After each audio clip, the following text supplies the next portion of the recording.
Here I have Nokia 9 PureView, and today I'm going to show you how to set this device up.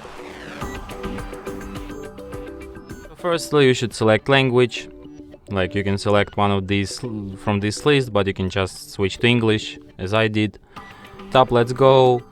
Then you can insert SIM card, but if you don't have it on you, you can just skip this step and do this later. Then you can connect to the Wi-Fi, but if you don't have any opened network, you can just skip this step and do this later.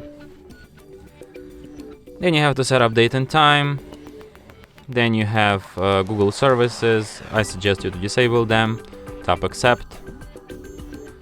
Then you can set up screen lock, but you can also just skip this step and do this later in settings, or just don't do this at all. And you're nearly ready to go. Then you tap not now. Do it later.